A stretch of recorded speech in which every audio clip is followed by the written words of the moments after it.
હાલો મિત્રો, મારી યુટ્યુબ ચેનલમાં આપ સૌનું હાર્દિક સ્વાગત છે। આજે આપણે વાત કરીશું યલો સ્પોટેડ વુલ્ફ સ્નેક એટલે કે ટપકીલો વરુદંતી। યલો સ્પોટેડ વુલ્ફ સ્નેક એટલે કે ટપકીલો વરુદંતી છે એ નોન વેનિમસ એટલે કે બિનઝેરી સાપ છે। આ સાપના કરડવાથી કોઈ પણ જાતની અસર થતી નથી। યલો સ્પોટેડ વુલ્ફ સ્નેક છે તે દક્ષિણ ગુજરાત અને મધ્ય ગુજરાતમાં જોવા મળે છે। તે પણ ભાગ્યે જોવા મળે છે એટલે કે આ સાપ ખૂબ જ રેર સાપ છે। આ સાપ પણ કેવી જગ્યાએ રહે છે તો તે જાણીએ। જેમ કોમન વુલ્ફ જેવી જગ્યાએ રહેવાનું પસંદ કરે છે એવી જ જગ્યાએ આ યલો સ્પોટેડ વુલ્ફ સ્નેક રહેવાની જગ્યા પસંદ કરે છે। આ સાપનો મુખ્ય ખોરાકની વાત કરીએ તો આ સાપનો પણ ખોરાક ગરોળી, ડેટકા, ઉંદર અને જીવડા તેનો ખોરાક છે। યલો સ્પોટેડ વુલ્ફ સ્નેક દેખાવ કેવો હોય તેની વાત કરીએ તો આ સાપનું શરીર પાતળું હોય છે। તેના શરીરના ઉપરના જે ભીંગડા જેને આપણે સ્કેલ કહીએ છીએ તે સ્કેલ નરમ અને સુવાળા હોય છે અને શરીર ચમકતો હોય તેવું દેખાય છે। તેના રંગની વાત કરીએ તો જાંબુડી કાળા કલરના ઉપર પીળા ટપકા હોય છે।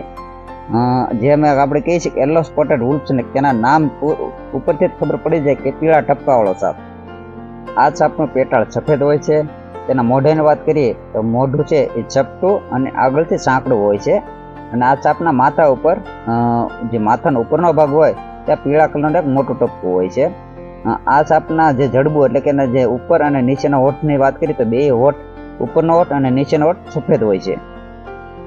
યલો સ્પોટેડ વુલ્ફ સ્નેક છે તે સાપના સ્વભાવની વાત કરીએ તો આ સાપ છે ને સ્વભાવ એકદમ શાંત સાપ છે। આ સાપને પકડીએ તો જરા પણ એગ્રેસિવ થતો નથી, એકદમ શાંત સાપ છે। કરડવાની એટલે કે બાઇટ કરવાની પણ ટ્રાય કરતો નથી। યલો સ્પોટેડ વુલ્ફ સ્નેક છે તે પ્રજનન બાદ 2 થી 4 ઈંડા મૂકે છે અને ઈંડામાંથી બહાર આવેલું બચ્ચું 5 થી 6 ઇંચનું હોય છે।